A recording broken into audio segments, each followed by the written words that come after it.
नमस्कार दोस्तों, कैसे हैं आप सभी। आई होप कि बहुत ही अच्छे होंगे और अच्छे से स्टडी कर रहे होंगे। तो आज की इस वीडियो में हम क्लास 10th का प्रश्नावली 5.2 का प्रश्न क्रमांक 3 का भाग हम 2 से हल करना शुरू करेंगे। तो शुरू से अंत तक बने रहिएगा। यहाँ पे क्वेश्चन बोला है कि निम्नलिखित समांतर श्रेणियों में रिक्त खानों के पदों को ज्ञात कीजिए। तो भाग 2 में है खाली बॉक्स, कहने का मतलब प्रथम पद ज्ञात करना है। दूसरा पद क्या है बाबू, 13 है। तीसरा पद भी निकालना है और चौथा पद क्या है बाबू, 3 है। इस दोनों पद की सहायता से ही हम लोग प्रथम पद और तीसरा पद निकाल लेंगे, ठीक ना। चलिए तो लिख लेंगे बाबू हम यहाँ पे भाग 2 लिखेंगे हल पहले, ठीक। चलिए लिखेंगे दिया है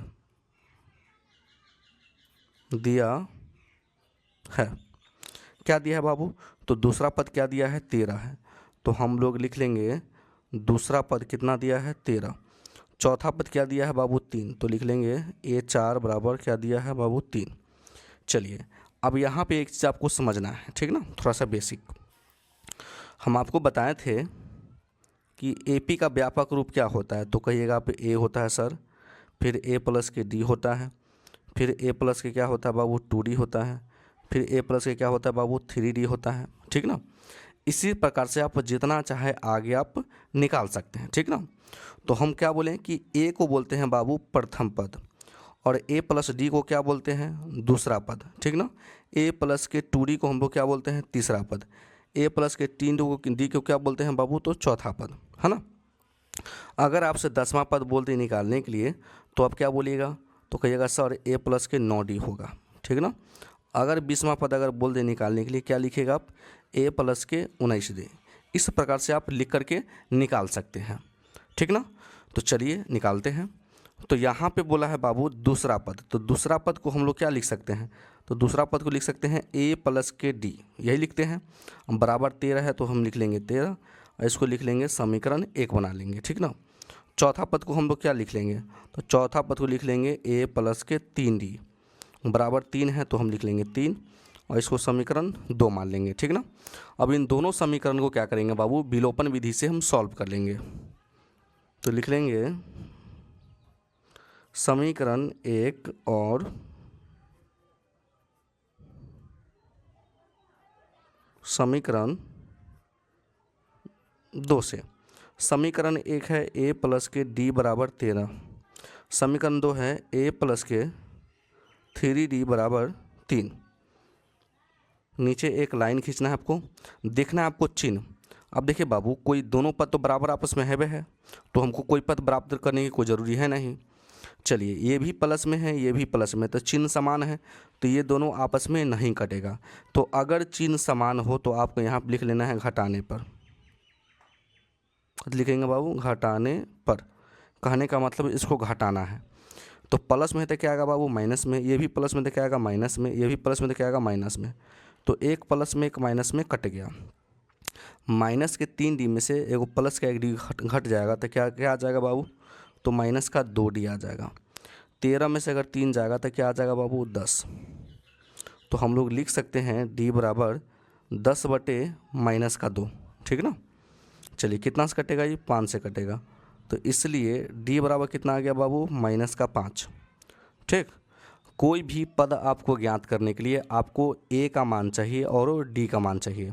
तो D का तो मान निकल गया, हमको A का मान निकालना है, ठीक ना। तो लिखेंगे कि D का मान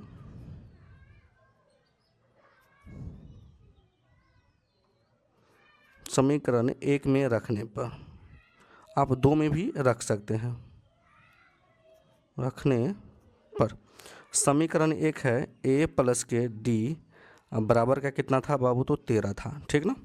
चलिए A का मान हमको निकालना है, D का मान कितना है बाबू, तो माइनस का 5 है, अब बराबर का 13। तो A बराबर हो जाएगा, अब देखिए माइनस का इधर लाएंगे तो क्या आ जाएगा, प्लस का आ जाएगा ना, इसलिए A बराबर क्या आ गया बाबू, 18। तो पहले बात तो आपको प्रथम पद निकालना था, ठीक। तो प्रथम पद कितना आ गया बाबू, आपका 18 आ गया, ठीक ना। तो आप यहाँ पे क्या आ जाएगा बाबू, तो आपको यहाँ पे क्या हो जाएगा, प्रथम पद में 18 हो जाएगा। अब आपको क्या निकालना है, तीसरा पद, ठीक ना। तो तीसरा पद निकालना बहुत आसान है, वाला कुछ दिक्कत नहीं है। चलिए तो यहाँ पे लिखेंगे, इसलिए तीसरा पद तीसरा पद को क्या लिख सकते हैं हम, a प्लस के 2d। क्या a का मान क्या आया बाबू 18, 2 गुना d का मान कितना आया बाबू, तो माइनस का 5, ठीक ना। अब सॉल्व कर लेंगे तो हो जाएगा 18 माइनस के 5 दूनी 10 हो जाएगा। 18 में से अगर 10 जाएगा तो कितना आ जाएगा बाबू 8, तो ये मेरा राइट आंसर हो जाएगा। तो आप क्या भर सकते हैं, तो तीसरा पद में क्या भर लीजिएगा बाबू, आप तीसरा पद में आप भर लीजिएगा 8, ठीक ना। अब चलिए हम भाग 3 को सॉल्व करते हैं, ठीक ना।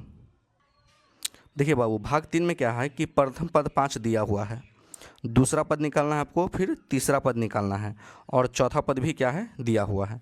तो चलिए निकालते हैं। तो लिख लेंगे भाग 3, क्या लिख लेंगे बाबू, पहले हल और लिखेंगे दिया है, क्या दिया है, तो a बराबर दिया है 5, ठीक। प्रथम पद दिया है 5 और चौथा पद दिया है 9.1/2। तो लिख लेंगे चौथा पद दिया है 9.1/2।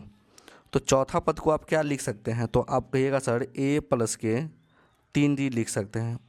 इसको पूर्णांक तोड़ेंगे तो 9 दूनी 18, 18 क्या हो जाएगा बाबू 19/2 हो जाएगा, ठीक ना। चलिए a का मान मेरा 5 है, तो हम यहाँ पे a के जगह पे क्या रख देंगे बाबू 5, ये हो जाएगा 3d बराबर 19/2। चलिए तो हम क्या करेंगे बाबू, संख्या वाला के संख्या वाला एक साइड कर देंगे, ठीक ना। तो 3d बराबर हो जाएगा 19/2 और माइनस का 5, इसके बट्टे में 1 मान लेंगे हम। कोई दिक्कत, कोई दिक्कत नहीं। चलिए तो लिखेंगे 3d बराबर लॉसो लेंगे तो क्या आ जाएगा 2, ये हो जाएगा 19, 5 दूनी के 10, फिर हो जाएगा 3d, 19 में से अगर 10 जाएगा तो क्या आ जाएगा बाबू 9/2 आ जाएगा, ठीक ना। अब देखिए बाबू 3 जो है 3d 3 गुना में है, तो बराबर के अगर हम इस साइड लाते हैं तो क्या आ जाएगा, तो भाग में आ जाएगा, तो 2 गुने 3 आ जाएगा, तो 2 तिहाई 3 तिहाई 9 हो जाएगा। तो d का जो मान आ जाएगा कितना आ जाएगा बाबू, तो 3/2 आ जाएगा, ठीक ना। तो आपको कोई भी पद ज्ञात करने के लिए आपको a का मान चाहिए और प्लस में d का मान चाहिए, जो कि दोनों आ चुका है। तो आपको कौन कौन सा पद निकालना है आपको ये देख लेना है, ठीक ना। चलिए तो आपको दूसरा पद निकालना है और तीसरा पद निकालना है। तो यहाँ पे लिख लेंगे हम, इसलिए दूसरा पद को क्या लिख लेंगे हम, दूसरा पद को लिखते हैं a प्लस के d।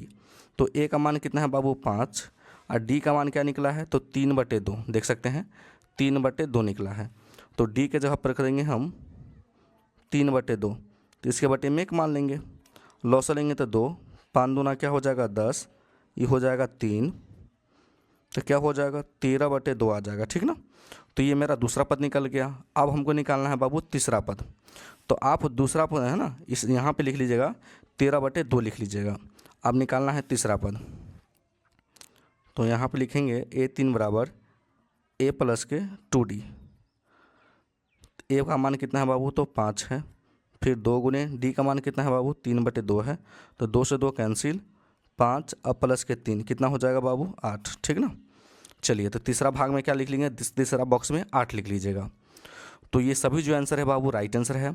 अब चलिए हम अगले भाग को हम नेक्स्ट वीडियो में सॉल्व करेंगे। तो अगर यह क्वेश्चन अगर आप लोगों को समझ में आ गया होगा तो वीडियो को लाइक कर दीजिएगा और चैनल को जरूर सब्सक्राइब कर दीजिएगा। वीडियो देखने के लिए बहुत बहुत धन्यवाद।